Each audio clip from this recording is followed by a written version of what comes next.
A paz do Senhor, meus irmãos, aqui é o professor Tiago Nascimento, chegando para mais uma pré-aula do nosso segmento Mádio EBD. Hoje é a pré-aula de número 1 desse novo trimestre, então, que está começando, onde nós estaremos estudando aqui o livro de Salmos. A lição desse trimestre, ela traz aqui como título Encorajamento, Instrução e Conselho. Então, um panorama aqui do livro de Salmos aplicado na vida devocional, na vida espiritual dos nossos jovens. E nesse trimestre nós estaremos então aqui com 13 pré-aulas, dessa então que é a primeira. Vocês terão aqui professores gabaritados, bons professores. A começar pelo nosso pastor, vice-presidente aqui da EAD, em Joinville, pastor Eliseu Melfiore. Ele estará nos brindando aqui com 2 aulas, onde ele estará gravando então as pré-aulas. Também teremos a presença do pastor Eliezer da Silva e do evangelista Anderson Fábio, bem como também do professor Valdir Floriano e do professor Jonatas Lima, nossos companheiros aqui já do trimestre passado. Bem como também o auxiliar Elianai Córdova. Então essa é a equipe aqui, o time do Mádio EBD. Então a cada final de semana, nós estamos aqui, então aliás, a cada início de semana, nós estamos aqui com uma pré-aula onde você pode começar aí a sua preparação, o seu estudo para a lição do próximo domingo. Então, você que ainda não é inscrito aqui na EAD TV, faça sua inscrição, se inscreva e também assine o sininho para receber aqui a notificação dos vídeos assim que eles forem ao ar aqui, geralmente na segunda-feira, na parte da manhã. Dito isso, então entramos aqui na exposição da primeira lição, a lição que trata aqui a respeito do livro de Salmos. Essa primeira lição, você professor pode fazer aqui um apanhado geral, porque esse é bem o assunto então da lição. Ele traz como objetivos mostrar que os Salmos é um livro que fala ao coração, explicar a composição e o propósito do livro de Salmos e também destacar os principais temas do livro de Salmos. O comentarista da lição, ele coloca aqui como um subsídio um quadro aqui na orientação pedagógica que você pode estar acompanhando aí na sua lição, onde ele destaca aqui a composição do livro, onde o livro de Salmos é, na verdade, uma coletânea de 5 livros, que contém poemas. Esses poemas, eles perfazem aqui um período bastante longo da história dos judeus, porque temos o Salmo 90, por exemplo, que é um salmo de Moisés. Então isso aqui foi produzido, foi criado por Moisés lá em 1440 a.C. É o período onde Moisés estava, então, na ativa. E nós temos também salmos mais recentes, que já datam ali do período do cativeiro. O cativeiro acontece no ano 386 a.C. Então veja que há ali um espaço de mais de 1000 anos, praticamente 1000 anos, onde há salmos espalhados por esse período todo. E nesta orientação pedagógica você tem então de forma organizada esses 5 livros. O livro 1, do Salmo 1 até o 41, onde há aqui um predomínio dos salmos de Davi.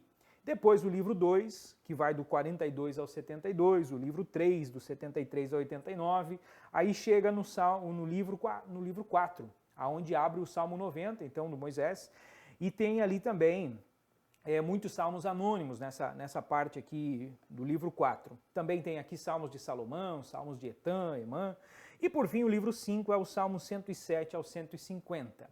Então você pode reproduzir de alguma forma este quadro aqui na sua aula, pode talvez colocar no quadro, vai colocando ali o formato da tabela e aos poucos você vai preenchendo a tabela. Até o final da exposição da sua introdução, ou inclusive dentro do tópico que vai abordar esse assunto, você consegue preencher o quadro e eu tenho certeza que isso vai ser de bênção aí para o seu aluno, porque apenas nós falando aprende-se um pouco, mas quando você fala e você vê, você mostra, então isso pode gerar aí um aprendizado maior. Inclusive uma sugestão, você pode pedir para que um aluno, enquanto você vai falando, enquanto você vai mencionando cada livro, um aluno pode ir lá e fazer no quadro, e colocando ali esses salmos. Outra opção também, você pode então levar isso aqui na forma de um slide, caso tenha disponível na sua congregação uma TV ou mesmo um data show, então você leva isso como um slide e aí isso aqui fica bem fácil da visualização aqui do seu aluno. Ainda nessa questão de introdução aqui ao livro de Salmos, a forma como ele é organizado, então, em 5 livros, ele lembra um pouco a forma como é organizada a própria Bíblia judaica, a parte inicial da Bíblia, que seria a Torá, os livros da lei, que são o nosso Pentateuco, os 5 primeiros livros da Bíblia. Então aqui, de certa forma, dentro já de um propósito do livro de Salmos, nós podemos imaginar que quem organizou esse livro de Salmos, ele poderia dar essa impressão de tentar fazer uma relação com os 5 primeiros livros da Bíblia, meio que colocando os Salmos aqui como um símbolo, né, de uma nova relação, de um novo compromisso, uma nova aliança. Assim como a lei, né, o cumprimento da lei era algo cerimonial, era algo ritual, os salmos eles já têm um aspecto mais devocional, um aspecto mais pessoal. Então eles colocam aqui, digamos que a segunda parte da Torá, enquanto que temos a Torá prática, aquela Torá que precisa ser feita dentro dos rituais levíticos, né, aquela situação cerimonial toda. Agora, no livro de Salmos, nós temos algo, um grau acima, né? Veja como Deus é sábio, porque nós hoje vivemos sobre a nova aliança e nós hoje utilizamos o livro de Salmos dessa maneira, como um devocional, porque ele contém aqui então muitos poemas, né, muitas orações. Então, quando nós lemos os Salmos, nós não ficamos apenas imaginando, olha, esse salmo aqui, Davi fugindo de Absalão. E você não lê apenas o aspecto histórico dele para que você entenda como que Davi se sentia naquele momento. Pelo contrário, o Espírito Santo, dentro daquela questão da iluminação espiritual do texto bíblico, ele faz com que você sinta os salmos. E aí, quando você lê esse salmo, você está abatido, você está angustiado, você também está sofrendo uma perseguição, uma traição dentro da sua família, dentro do seu círculo de amizades, e você faz a leitura desse salmo, então aquilo vai fazer com que você se sinta no papel de Davi. Então não é apenas o livro de Salmos um livro histórico, um livro para que você entre no contexto cultural da época. Pelo contrário, ele é sim um livro devocional, um livro espiritual. E por isso o livro de Salmos ele é tão presente, né, tão atuante, como nós vamos ver aqui ao longo de toda a história da igreja e continua até hoje. Por falar nisso, você pode deixar aqui nos comentários qual que é o seu salmo favorito. Durante essas 12 lições, então, posteriores aqui, serão trabalhados diversos salmos. E então, você, qual é o seu salmo preferido? Muitos com certeza já têm aprendido lá na classe infantil o Salmo 23. Eu creio que esse seja um dos primeiros versículos, né? O Salmo 23 e o verso 1 é um dos primeiros versículos bíblicos que nós aprendemos. E também o Salmo 91, quando você vai, às vezes até numa repartição pública, um comércio, às vezes está lá a Bíblia aberta no Salmo 91, né? Então são salmos assim bem clássicos, o 23, o 91.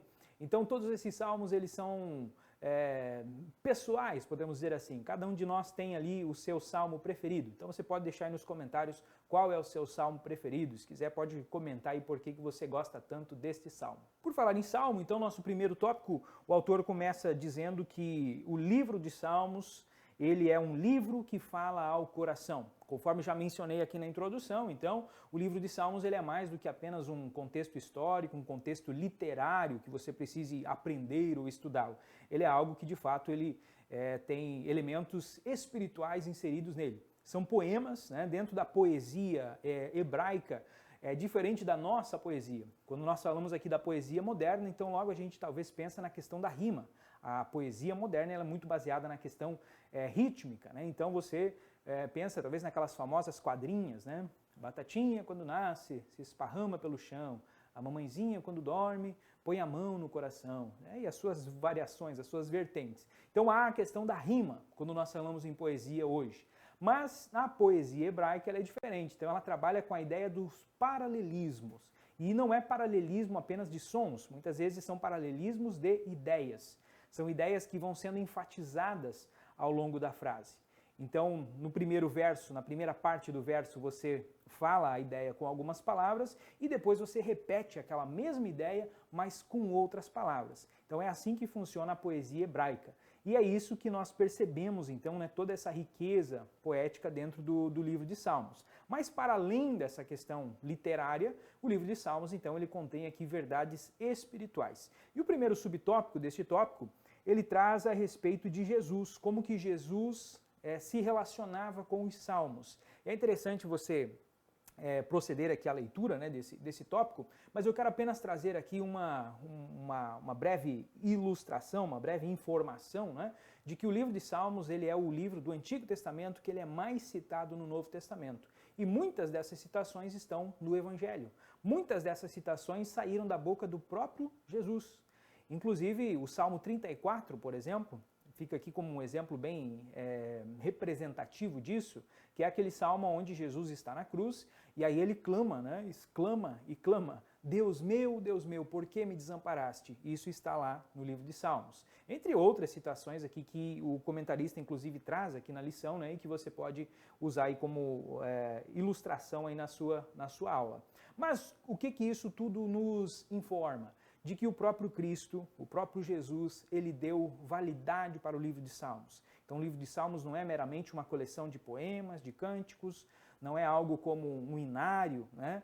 Embora o significado da palavra, né, seja de fato saltério, né, que tem a ver com essa questão musical, mas ainda assim, o livro de Salmos ele é mais do que isso. O livro de Salmos ele tem a sua validade aqui, espiritual, validada pelo próprio Jesus. Era costume aqui entre os judeus, inclusive, decorar trechos de salmos, né, para usar nas diversas situações da vida. Então Jesus ele acaba representando isso, né, enfatizando justamente isso durante a sua caminhada. Se você fez a leitura diária, que é a leitura semanal, que está ali na página inicial da nossa lição, você vai perceber que Paulo escreve a respeito dos salmos nas passagens de 1 Coríntios 14 e 26 e também em Efésios 5 e 19. E são duas passagens que são citadas aqui no segundo subtópico, que mostram o livro de Salmos e a igreja. Então mostra como que a igreja primitiva, a igreja do primeiro século, ela se relacionava com os salmos. E a gente vai perceber aqui então, nessa passagem, quando Paulo diz em 1 Coríntios, quando vos ajuntais, cada um de vós tem salmo, tem isso, tem aquilo. Então ele faz menção de que o salmo ele era utilizado dentro da liturgia da igreja do primeiro século. Então da mesma forma como nós hoje utilizamos, por exemplo, os cânticos da harpa cristã, um louvor congregacional, hoje, principalmente entre cultos de jovens, né, a onda do worship, né, desse estilo adoração. Então, nós temos os nossos cânticos, nós temos os nossos louvores. No início da igreja, então, eles utilizavam aqui o livro de Salmos, também dentro dessa questão de adoração. Inclusive, nós vamos ver no decorrer da lição que adoração e salmos têm tudo a ver, né? Uma coisa que está completamente relacionada com a outra. Mas no terceiro subtópico aqui, nós temos a questão do título do livro. Então, em hebraico, a palavra que define, né, o que traduz aqui, seria Tehillim, com o sentido de louvores. Já o nome que nós temos, então, na língua portuguesa de Salmos, ele vem do latim, que é o psalmos, e o significado é o toque de um instrumento musical. Também no grego a palavra é psalmoi e ela também tem esse mesmo significado. Então, com base na etimologia hebraica, latina e grega dessa palavra, nós percebemos aqui que trata-se de uma coleção de 150 cânticos, não é? Muitos deles talvez não fossem musicados, eles fossem apenas decorados, eles fossem apenas declamados, né, durante os momentos litúrgicos. Lá naquele livro 5 que nós fizemos menção na introdução, tem ali uma série de poemas que são chamados então de os cânticos das peregrinações. Então eles eram utilizados, né, em determinados contextos litúrgicos, tanto lá pelo povo judeu como também pela igreja do primeiro século. Para nós hoje é muito bonito, né? Você na igreja, né, a leitura oficial, né, quando começa com um salmo, então aquilo ali é algo que cativa, né, aquela audiência que está ali e dá o tom do culto, porque nós temos ali salmos que são um convite à adoração, principalmente aqueles salmos, os salmos finais, né, os 5 últimos salmos aqui, do 145 ao 150, então são salmos ali que são doxologias, né, são adoração, são convites à adoração. Nós temos também alguns salmos ali que são salmos até imprecatórios, né? E temos outros salmos que são lamentos, né? São um reconhecimento de pecado, como o Salmo 51 de Davi. Então existem diversos tipos de salmos. E quando a gente lê um salmo desse no nosso devocional, ou mesmo durante o culto, na abertura do culto, em algum momento, nós estamos dando um direcionamento, né? O salmo ele tem também esta função importante na nossa prática devocional hoje em dia. Para finalizar esse primeiro tópico, temos aqui algumas informações a respeito de autor e data. E aqui você, professor, pode perguntar para os seus alunos quem é o autor do livro de Salmos. A gente costuma imaginar então que cada livro da Bíblia tem o seu autor, mas a verdade, como nós viemos já mencionando, é que Salmos é uma coletânea, então aqui tem diversos autores. E inclusive muitos salmos também são salmos anônimos, né, que nós não temos aqui o nome do autor. e nenhuma outra informação a respeito dele. Então foram salmos que foram sendo colecionados, talvez até da própria oralidade, né, que eram cantados esses salmos, e posteriormente então eles iam sendo escritos, mas aí o autor havia sido perdido. Agora, nós sabemos que o autor da Bíblia como um todo é o Espírito Santo. Então, ainda que tenha um salmo que seja anônimo, nós não saibamos quem foi o instrumento utilizado pelo Espírito Santo para transcrever esse salmo, nós sabemos que o autor original de todos eles é o próprio Deus, é o próprio Espírito Santo. Então, em autoria e data, já mencionado na introdução, é entre os séculos 10 até o século 5 a.C. E os autores são variados. Há poemas de Salomão, um poema de Salomão, há um de Moisés, mas a grande maioria deles então são de Davi e de Asaf e dos filhos de Corá. Então são esses os três principais autores, podemos dizer assim. Então veja que nem todos os salmos eles são de Davi. Esse, de fato, às vezes é algo que a gente percebe, né, quando as pessoas vão ler um salmo, e às vezes é um desses salmos anônimos, que não temos exatamente o autor.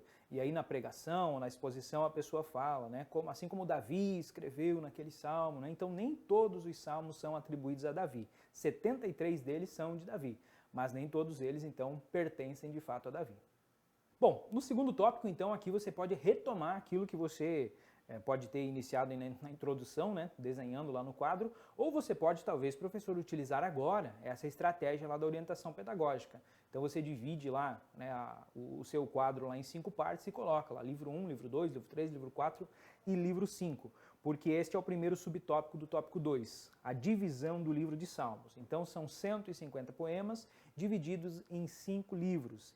E aqui nesse tópico você vai encontrar mais informações a respeito de cada um deles, e na orientação pedagógica então você tem algumas informações ali em relação à autoria e também ao propósito de cada uma dessas partes. Então você pode fazer esta dinâmica, né, neste momento aqui da sua aula.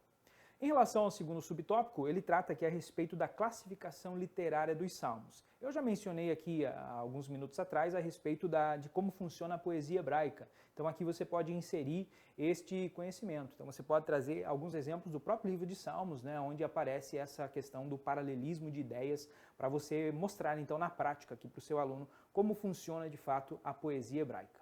Por exemplo, aqui o Salmo de número 66. Diz aqui a minha versão: aclamai a Deus com alegria toda a terra. Esse é o verso 1. O verso 2: cantai a glória do seu nome, dai glória a seu louvor. Então perceba que em 2 versos aqui nós temos uma repetição de uma ordem, né? Aclamai a Deus com alegria. Aí no verso 2, cantai a glória do seu nome. Aí temos uma pausa aí, dai glória ao seu louvor. Então são 3 vezes aqui que se repetem essa mesma ordem, essa mesma questão de adoração. Este Salmo 66, inclusive, é de um autor desconhecido, né? E nós então encontramos, qualquer salmo que você for abrir aí a Bíblia, você vai conseguir encontrar esses exemplos aí práticos para colocar para o seu aluno de como funciona então o paralelismo de ideias, que é a base da poesia hebraica. O nosso comentarista traz aqui também nesse segundo tópico uma lista básica aqui, né, das categorias onde são organizados então os salmos. Nós temos salmos de lamentação, de sabedoria, salmos régios, que são aqueles que tratam principalmente de Davi, mas que eles também têm um sentido profético, porque eles estão se referindo também ao Messias. Nós temos os salmos de louvor, os salmos de ação de graça, os salmos proféticos, os penitenciais. Essas categorias todas, elas são muito importantes aqui para um estudante de teologia, né? Para aquele que quer fazer um estudo mais aprofundado do livro de Salmos. Agora, no momento devocional, essas categorias aqui, de fato, elas não interferem muito, né? Nós sabermos exatamente a qual tipo de salmo isso aqui está sinalizando. Mas, porém, o aprofundamento bíblico, isso aqui é muito importante, é muito interessante. E nesse sentido, eu tenho aqui um convite a fazer a você.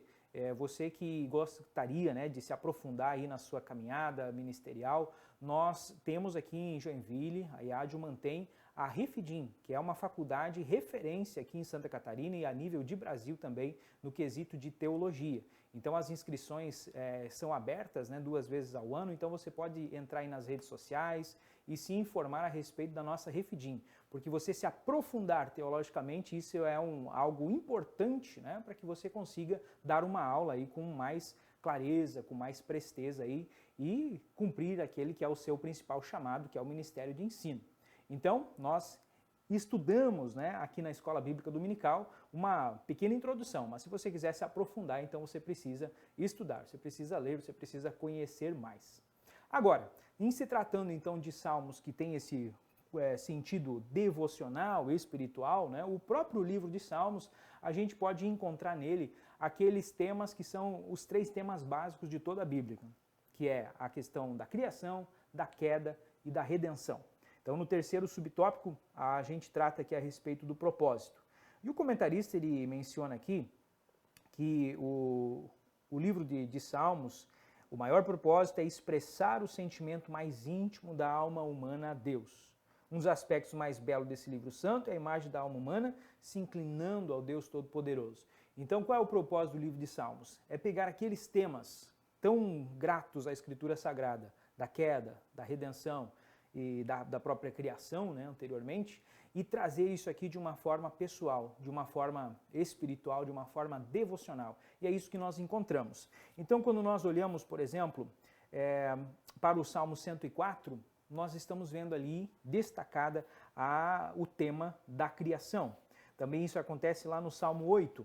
O Salmo 8 é interessante porque ele, além de trabalhar o tema da criação, ele também traz aqui o tema da redenção. Mas nós encontramos, por exemplo, o Salmo 51. O Salmo 51, famoso aqui, o Salmo de Davi, né, quando Davi caiu em pecado. Mas há um verso nesse Salmo 51, o verso de número 5, aonde o salmista diz da seguinte forma: Eis que em iniquidade fui formado, em pecado me concebeu a minha mãe. Então aqui está a doutrina que vai ser melhor aprofundada lá no livro de Romanos, lá na Epístola aos Gálatas. Nós vamos encontrar essa questão aqui do pecado original. Então, o livro de Salmos, ele também trabalha isso de forma sintética, mas ele traz aqui, então, também esse tema da queda. E também ele traz o tema da redenção. Então, o Salmo de número 22, por exemplo, onde a epígrafe, que inclusive é um Salmo de Davi, o sofrimento de Cristo e a glória vindoura. E é justamente aqui que está, então, a frase exclamada por Cristo na cruz, né? Deus meu, por que me desamparaste? E entre outros, né, salmos aqui, a gente poderia citar, por exemplo, o Salmo de número 40, o próprio Salmo 2, o verso 7 também vai tratar aqui de redenção. Então esse tema, criação, que é de redenção, a gente encontra ele espalhado aqui ao longo de todo o livro de Salmos. Agora, quando nós falamos em propósito do livro, você pode pegar então o gancho aqui e aplicar isso na vida do seu aluno. Inclusive o comentarista da lição, ele coloca aqui no pense da lição, né, qual o propósito da sua adoração ao Senhor. Então quando você enfatizou tudo isso, que o propósito do livro de Salmos é a adoração, o propósito do livro de Salmos é essa contrição do coração ao próprio Deus, então agora você pode perguntar para o seu jovem, né, qual que é o propósito da sua adoração? Você tem adorado a Deus? Por que você adora? Como você adora? Então esse pode ser um momento interessante aqui para que você faça essa reflexão aí com a sua classe. E por fim, o tópico de número 3, ele traz aqui uma lista dos principais temas então que existem no livro de Salmos. Eu já mencionei a vocês a respeito dessa tríade, né, da criação, da queda e da redenção, mas o comentarista ele também traz aqui, além de que Deus é o Deus criador, ele também traz os salmos que apresentam Deus como Deus sustentador, dos quais o principal, então aqui um dos principais, o Salmo de número 24, onde o salmista expressa: do Senhor é a terra e a sua plenitude. Então todo esse aspecto do Deus como criador e sustentador, ele é um tema importante, um tema presente aqui no livro de Salmos. Um outro tema que também aparece bastante nas páginas de Salmos é a realeza do Messias. Então, dentro daquela categoria que nós já mencionamos dos salmos reais ou régios, então nós vamos ter ali, por exemplo, o Salmo de número 72, o Salmo de número 110, todos eles são salmos que, de alguma forma, mencionam Davi, mas já fazendo uma referência ao Messias, né? A este rei futuro que viria. Então, estão apontando aqui para Cristo. E o próprio Cristo, lá em Mateus 22, 43 a 45, ele vai mencionar, né, alguns desses salmos, então ali, né, como ele sendo, né, o cumprimento desses salmos aí messiânicos, esses salmos régios, mas que apontavam então para a chegada de Cristo. Subtópico 3, então ele traz aqui aquele que, como já mencionamos antes, seja talvez o principal aspecto e a principal ênfase que você, professor, precisa dar à sua classe nesse domingo, que é a vida de devoção a Deus. Então este livro remonta diversos aspectos da vida espiritual a partir de vários temas devocionais. Sejam eles louvar a Deus, agradecê-lo, celebrá-lo, clamá-lo, confessar o pecado, confiar, esperar, enfim, muitos aspectos da nossa vida devocional, da nossa vida prática de relacionamento com Deus, eles são enfatizados aqui pelo livro de Salmos. Então você deve, ao final dessa aula, né, levar o seu jovem a refletir justamente a respeito disso, né, de como é que está a sua vida devocional, né, que leve ele a fazer ali um autoexame, uma reflexão e entender que a adoração dele precisa vir de um coração grato, ele precisa amar a Deus acima de todas as coisas, como diz a palavra, e a partir dali, então, este louvor, essa adoração, ele vai brotar de forma espontânea. E nós estamos já aqui chegando, então, na conclusão da nossa lição. Mas antes de chegar na conclusão, deixe-me falar aqui a respeito dos subsídios, né, onde você pode encontrar mais subsídios. Você está aqui vendo essa videoaula, então mostra que você é um professor que está interessado em encontrar mais subsídios e mais dicas aí para a sua aula. Então você pode estar adquirindo, né, o livro que acompanha então a lição desse trimestre. E também você que é aqui de Joinville, fazer uma visita à nossa loja da Bíblia, que fica nas proximidades aqui da nossa igreja sede, né, na esquina oposta, e ali você vai ter uma grande gama de materiais a preços baratos, né, a bons preços, para que você esteja preparando melhor aí as suas lições nesse trimestre. Agora, um material que você não vai encontrar na loja da Bíblia é esta Bíblia aqui, a Bíblia de Estudo do Expositor. Eu, inclusive, fiz a menção de alguns salmos aqui lidos desta versão, né, que é a versão textual expositora. Essa Bíblia não estará disponível à venda na loja da Bíblia, mas você que deseja ter também uma dessas Bíblias, você pode estar se inscrevendo nas nossas oficinas de discipulado. Então vejo que eu estou hoje aqui mais uma vez com a camisa do nosso Ministério Estudantil, né, o CAI Alpha, Fé que Pensa e atrás Razão que Crê. E nós estamos, então, nós da UMADIO, estamos ali na 13ª oficina do discipulado. A cada semana nós estamos em uma região diferente. Então já foi aí a região Centro-Norte, a região Leste e também a região Sudeste, né? Mas tem algumas outras regiões que ainda não aconteceram. E cada vez que você se inscreve para uma dessas regiões, você vai estar recebendo, além de todo o material impresso, também um certificado, tudo isso gratuito, né? Ao final aí da oficina. São 4 palestras aí muito boas, muito importantes, com bastante conteúdo que você vai usar também como professor de jovens, né, que você também pode expor isso, né, do discipulado dentro da sua classe de jovens. Mas você também vai, ao final das palestras, né, você também estará recebendo completamente gratuito esta Bíblia aqui, que eu tenho certeza vai abençoar bastante a sua vida. Isso aqui tem muitos subsídios que vão, de fato, enriquecer a sua aula, né, trazendo aqui explicações de algumas passagens confusas, né, que as pessoas ficam confusas quando leem, né, e ela vai, então, servir muito para que você dê uma boa aula aí nesse trimestre. Então, eu deixo essa dica, né? Faça a sua inscrição aí nas oficinas de discipulado. Procure o líder de discipulado da sua congregação e caso você não seja da Assembleia de Deus, você pode então estar acessando aí as redes sociais do Discipulado para o Brasil e você vai então pegar aí as informações a respeito das inscrições, gratuitas, repito. Então, queridos, na conclusão da nossa lição, resta apenas então aqui mencionar, né, o que o nosso comentarista colocou aqui. O livro de Salmos era usado por Jesus, o livro de Salmos era usado pela igreja primitiva e o livro de Salmos ele é muito proveitoso para nós hoje, para potencializar a nossa vida devocional, essa nossa vida diária de relacionamento com Cristo. O livro de Salmos ele serve muito para isso. E nós teremos então ao longo desse trimestre aqui, nossos 7 professores estarão aqui ministrando essas pré-aulas que vão trazer 12 salmos escolhidos e nós vamos estudá-los então nos próximos domingos. Então a minha oração é que você tenha aí um trimestre abençoado e que essas nossas videoaulas sirvam de bênção aí na sua classe. Eu fico por aqui, nos vemos numa próxima oportunidade, que Deus abençoe a cada um, em nome de Jesus.